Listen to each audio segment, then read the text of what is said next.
It's Onic PH versus Bren Esports here, ladies and gents. No more Ling, no more Selena, and Popol and Koopa. I'm not surprised at all by these drafts, so both of these teams are having a bit of a gentleman's agreement. Onic PH here, just being safe, not giving out that Ling. Cards is really good at taking that hero. And at the same time, Onic PH, they don't want the Selena. Rebo has been playing one hell of a Selena.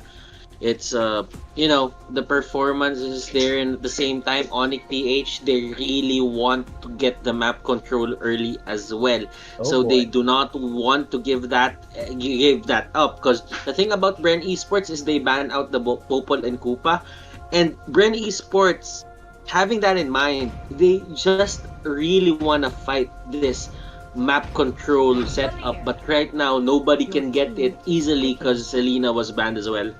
That's true. I feel like Popol and Koopa, aside from Bren Esports, Onic PH is one of the teams that have successfully activated Popol and Koopa, especially Oh My Venus using it on the support role, which sometimes kind of feels like carry, So, great idea to ban it out right away. Claude going to be out as well. Nomad, do you think, are we going to see some really scary Kimmy plays here from Onic PH, or are they going to go back to their old identity right away, or expecting something new? I'm expecting Bren Esports to just go to their comforts here. A Kimmy or a carry pickup one because of that high loss pick from Bren might be the wisest choice here, which would mean that Onic PH should start stealing away some of those options that they have.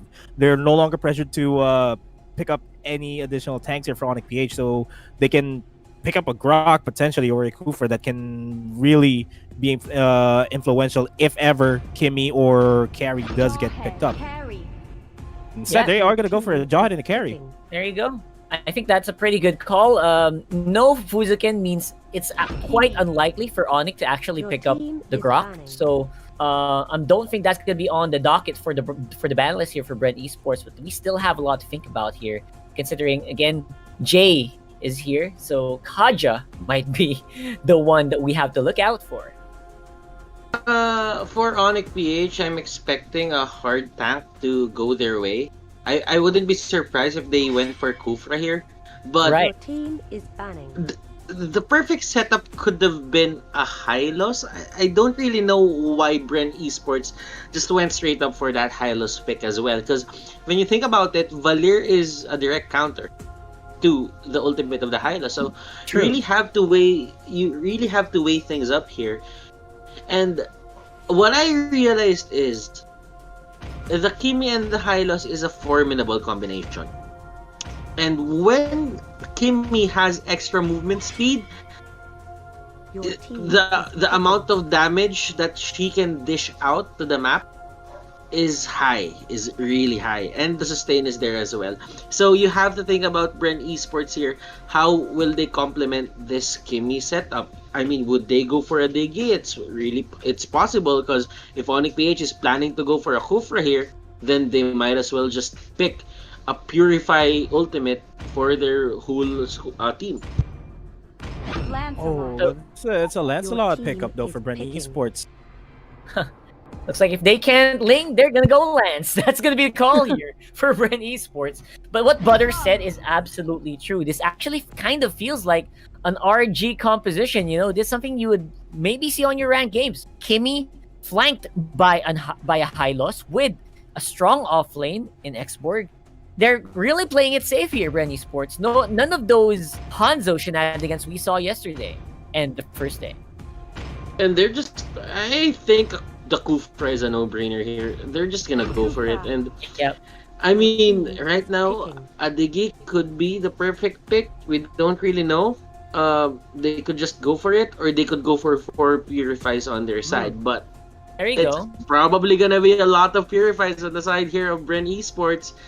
They are thinking about the Angela.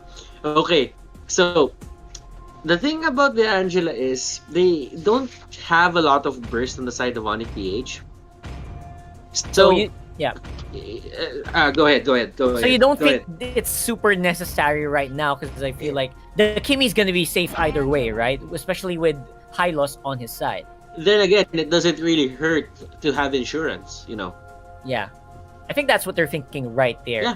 So As Butters predicted, the pretty solid front line here coming in from Onic PH. That's a FAMS, that's a Kufra, and that is a Jawhead. Good luck getting past that. But what's gonna happen here is Bren Esports gonna try to see if they can brute force their way in there with an Angela-powered Kimmy and the Lancelot on the sides. This should be very, Invade sila. High invade sila. Pero... Oh, Interesting setup, yeah. And I think that if Onic PH can just maintain distance and just prevent Kimmy and Hylos from diving in, I feel like this might be an Onic PH lineup because I like this lineup more. It's more safe. There's a lot going on here, especially with the Lancelot being picked up. I don't think the funnel would be very good here for Bren Esports. So I'm going to have to give this to Onic PH. That's exactly true. I would side here with Bren Esports as well. A lot of points came from Nomad there, and they're really true. The thing about Bren Esports here is well, Onic PH. He went for Onic PH, not Bren. He went for Onic PH. Yeah. I'm gonna go for Onic PH as well. Because the thing about it is, Bren Esports, I don't really like their idea of putting a lot of pressure on Carl TZ's back. They really like to give this pressure thing to Carl Z. So I'm gonna go for the simple lineup. Let's go Onic PH, game number 1. All right. I think we'll all have to agree. Onic PH did draft pretty well here. It's more comfortable to use. They have been known to use all of these very, very well. So it's going to be an El Clasico here for Onic PH. On the other side, Bren might have a hard time here. Again, brute forcing through a pretty solid front line. We'll have to wait and see, though, if that will be the case as we head into the matchup. Ladies and gents, for the first matchup of the last day of MPL PH Season 5. Let's go to our casters and let's see if Leo and Seiya will have a different say about this.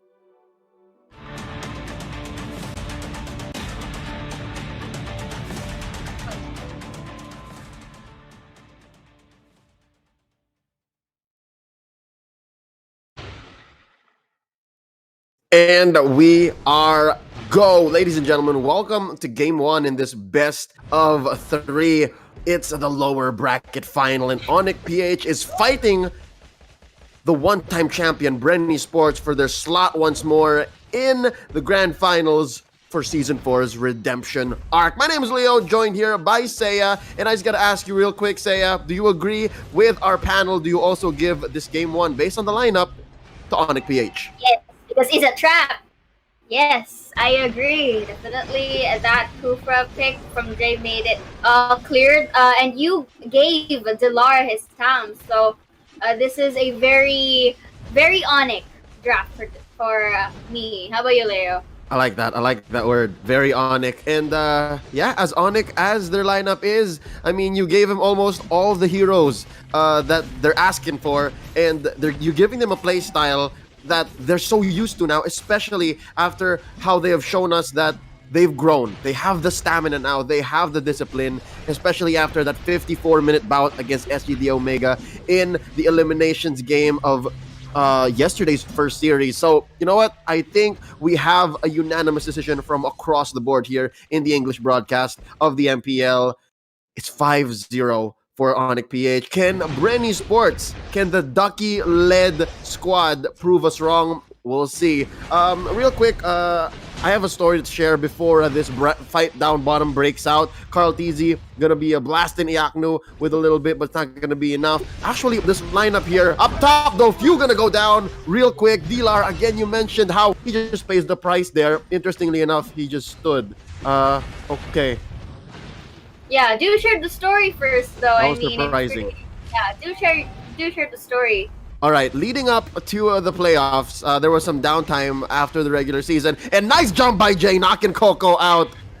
Ducky was actually the one who showed us the magic of the Hylos and Kimmy lineup. And right here, we expected them to invade, but instead, they went to save their own purple buff, right? So this is very Bren as well. A lot of people will discount what this lineup brings, especially with this interesting Carl TZ funnel pick on the Lancelot, but real quick, look at the jungle now. They're gonna make Venus pay. Drop in the carpet underneath Jay. Down goes the Queen. Carteasy gets the kill. Lancelot just styling on us, evening the odds. 2-2. Will Iyaku be next? Nice ejector on 2-1, and down goes Carteasy, and they're trading left and right. Iyaku gonna be traded for down there as well. Jay just barely keeping himself in this underneath the turret.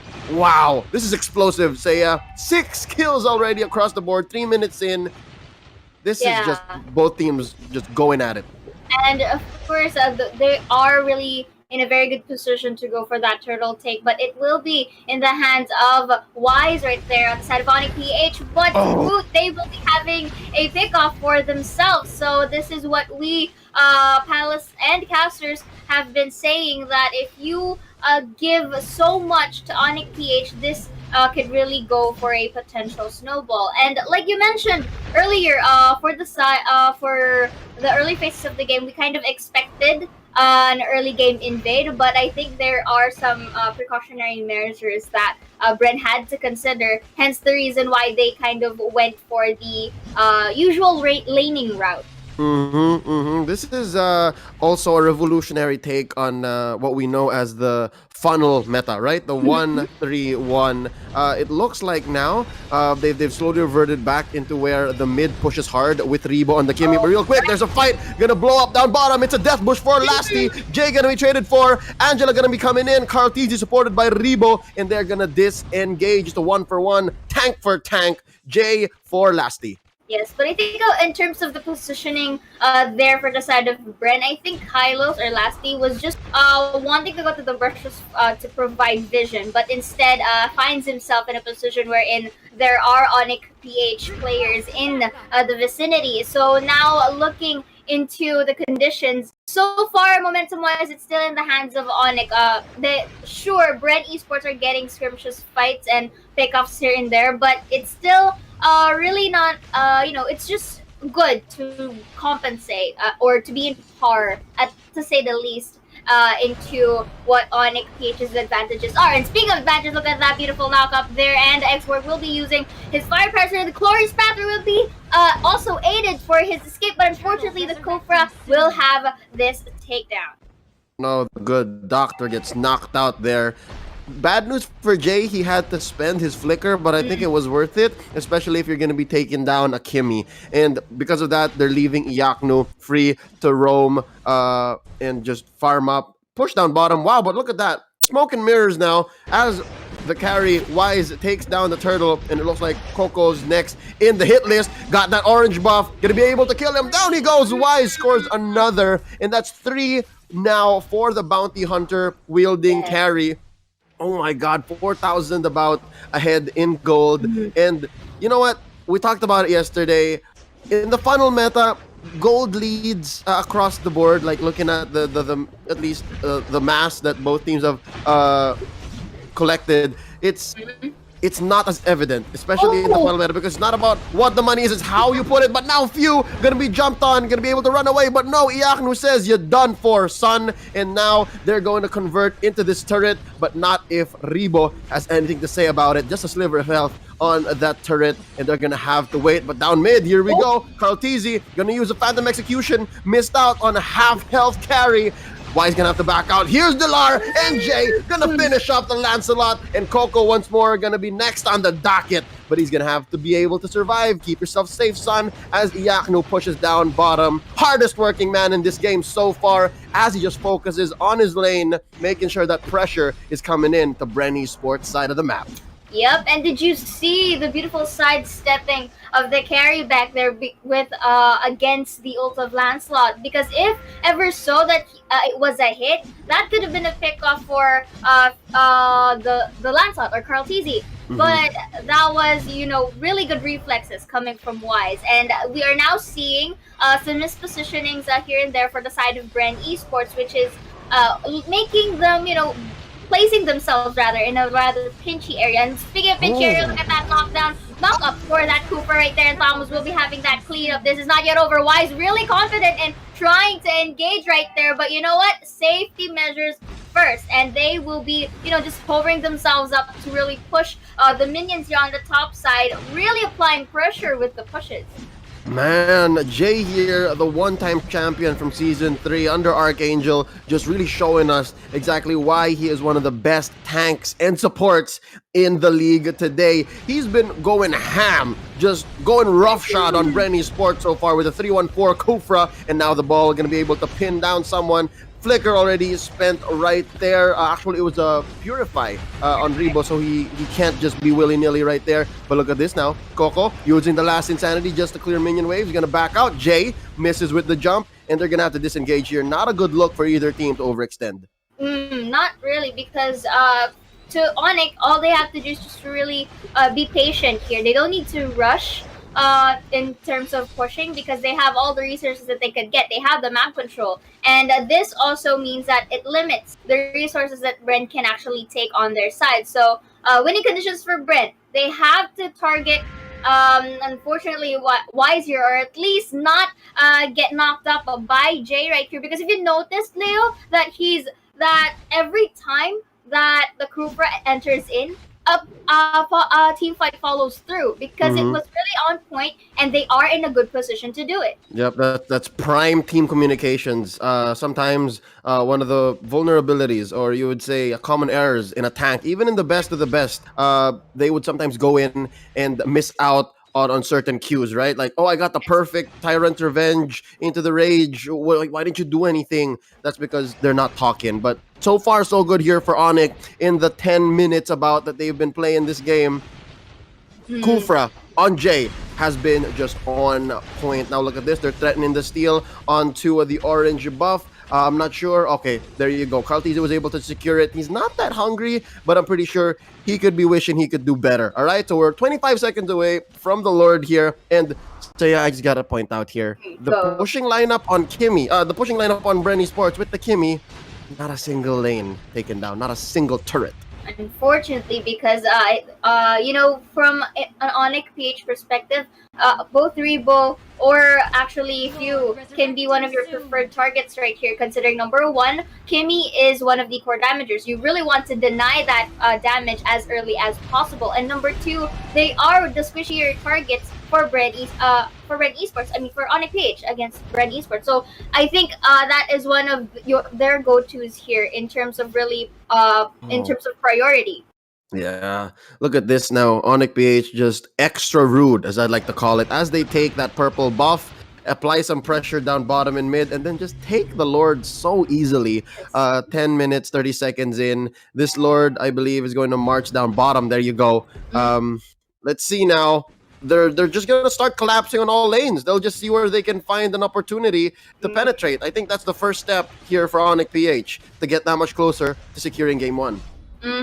And the amount of space given to Wise is pretty evident right now. So all he needs to do really for this game to be secured inside of Onic PH is to just place himself in an angle or in a position wherein he is not the one to become the target. And hence for Bren Esports, okay, the Lord is coming through their turf. So the best thing that they have to do about it is to really, defeat or destroy the Lord here. But again, looking here, looks like there will be a pickoff coming through. We are now seeing the depletion of health coming from Carlteasy and forces him to back away. Oh, sorry, that was Coco. But then they transition easily by destroying the bottom onto the mid and then go to the top. Not really, forcing themselves so quickly to get into that team fight. Okay, Oh My Venus is forced to use the flicker, but the carry will go for that cleanup. And this is just getting more beautiful as the Towns will be down the Angela. And I think, Leo, this is it. The game number one might be going to Bren Esports, and look at that beautiful domino effect for Onic PH cleaning up the boards, and game number one goes to Onic PH. In record time, I'm pretty sure you could have made like a bowl of spaghetti in the time that this game was played. Ladies and gentlemen, Onic takes game one. Wow, surgical efficiency, pushing bottom, mid, and top, not giving Bren a second to breathe. Congratulations. This is MLBB Esports royalty, just performing at their finest. They had a great night of sleep, and the Bren Esports here, they're on the back foot.